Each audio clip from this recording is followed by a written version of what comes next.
Okay, the camera went off. So I'm using a 7/32. Come up here, right where your intake is, there's that tiny little bolt. 7/32 fits right on there. And a 1/4 inch ratchet. Go ahead and remove that. Take these, pop these up, pop them up and out of the way. Disconnect this electrical cord, pull it out of this one, move it out of the way. And while you're here, go ahead and disconnect this one on this side, right over here. And that pretty much looks like all you'd have to do for this part. And there is one more right here where this clamp is. So it takes 7/32, take that one. Now I just realized when you go to pull this off, don't worry about it. Just take this whole assembly and use your thumb and pop it out. That's the easiest way, just pop that out. That way you can leave all the hoses on, just leave it to the side. On this one, it's got a little clamp here you can squeeze with your finger and just pop that out if you pull enough. Let's see, we may not even need to move that. Just leave that one alone. We'll pop this out and just set it right over there. There we go. You got the clamps loose. Well, that wasn't cool. Okay, so I'll just set that out of the way. Just leave that one attached and just set it over there. See, that's all out of the way. I need to find my 7/32 socket. On the search. Okay, anyway, I did not find the socket. I'm going to leave it alone. I have more. But be careful when you're doing that because it just flew out of my hands. So here's the intake. So you just set it to the side. Now we're looking at the throttle body. What you want to do is take a 12mm with a 6-inch extension and your 3/8 ratchet and come down here and pull all of these off. Don't remove any hoses. Just pull all 4 of those off. Now there is a wiring harness right here, so you want to pop this out. You get you some needle nose and squeeze that and then drop the harness down. Now you can push down your radiator hose just a little bit, push on it, push this right over the top and it'll hold it nice and firm out of the way. So now we're just looking at this. See, your cables are still on, you didn't have to disconnect anything. What we're going to do now is we're kind of working a little bit backwards, but we're going to take this top cover off. Okay, so now that we got that cover off, we want to go ahead and take this bolt off right here. You can see it again, it's right here. This holds this little bracket on right here. Then, I'm speculating, I'm looking at it. Looks like when we lift that back, actually take 2 off. There's 2. One here below it and one on the other side. They're 10mm. Then come down here and take this little clamp off of this hose right here. Take that clamp off so you could remove this hose and get that hose out of the way. Then right here on the side there's another one. It's holding the wiring harness on.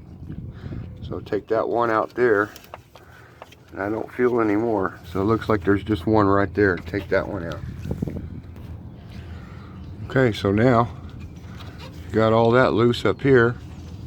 You want to disconnect this one. Just push on that tab and pull that whole assembly back, just like that. Just disconnect it.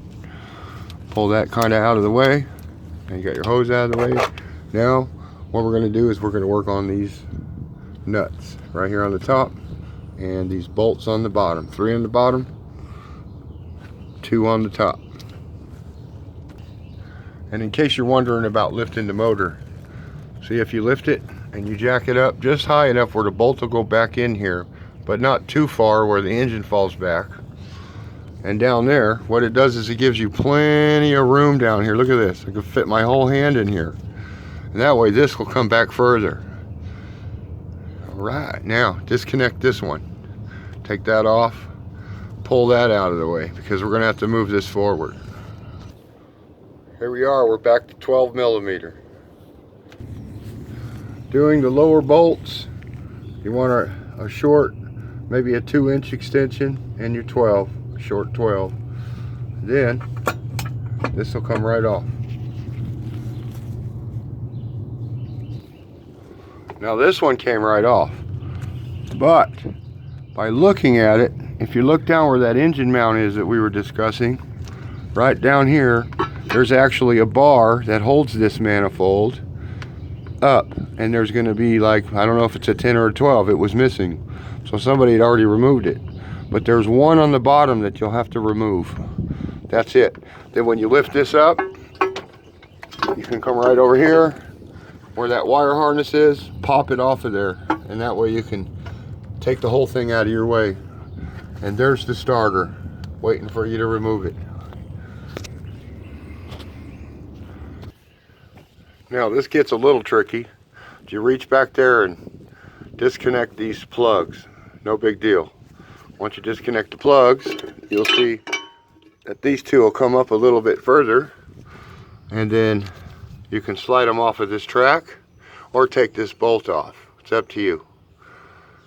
So if I slide it off this track, it'll be a lot easier because you can just snap them back on. So you reach underneath, right underneath here, push on that tab, and slide them off. Okay, on this one here, there's no pushing a button. You actually have to come underneath the back of it with a small screwdriver and catch it on this side to push it down. Then it will unlock. So you slide a small screwdriver in through the back of it. See, it'll lift that tab up, which lets this free. So it's probably the same way on that one. I'm fixing to do it there. This tiny little screwdriver works really good. Yep, it did. So there it is there. Now you can just remove the whole thing and just get it out of your way. Set it down somewhere. There you go. Now you have full access to the starter. And there's the starter. I'm looking for it. Yeah. Oh, there it is. There's your starter. Right there. Now you can just pull your starter out, get all these wires out of the way, put your new starter in, and it looks like you have to disconnect this wire that goes behind the starter. You have to disconnect the wire harness. So do it first, move everything out of the way. Move all your wires out of the way. This little nut right there, that's a 12 millimeter. You're going to have to get a wrench, a 12 millimeter wrench, go back there, loosen it up, bring your fingers in there, unscrew it, and move that cable. There it is there, just lift it up and off. Now this one right here, you may not know how to disconnect it. You pull this rubber sleeve back, and there's a male and female piece in there, and you just wiggle it back and forth and pull on it. But make sure the rubber's all the way back so you can see it.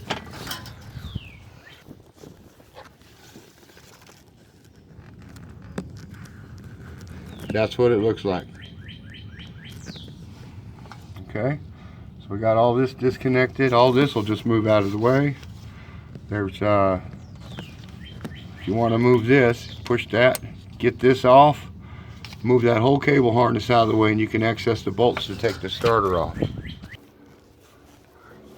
As you can see now, the wiring harness is out of the way, and it looks like a 17 millimeter, and that one in the back looks shorter, probably a 14, 15, and that's a big long bolt. So we'll just access that and that one, and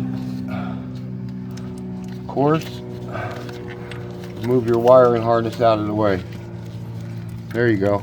You have full access back there. Now I'm not for sure yet if you have to disconnect the knock sensor. I really don't think so. We're going to try to do it without disconnecting it.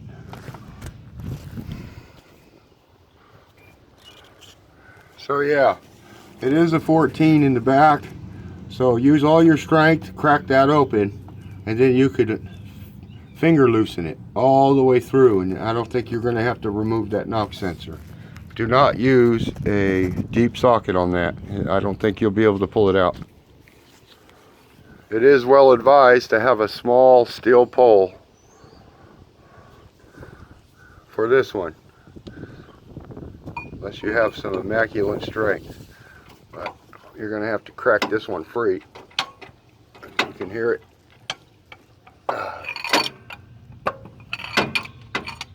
That works pretty good. Now you can do it by hand after that. Well, there it is. Appreciate you joining the Mobile Car Doctor. And that was actually a lot smoother than going up underneath. Up underneath just seems like it would drag out in time, and there's a lot more pieces to put on. On this intake manifold, remember, there's a bolt that goes out on the bottom. Somebody's been in here for some reason and took that bolt off. That secures this. So after you finish taking these off, you're like, hey, this isn't moving, how come? Well, there's a bolt at the bottom. So you go under the car and you take that, it's probably a 12 millimeter. Just take that one out on the bottom, and if you can reach these, pop them off from under there. And then that way when you're ready for this, it'll just pull right up and out of the way. Well, thank you. See you next time.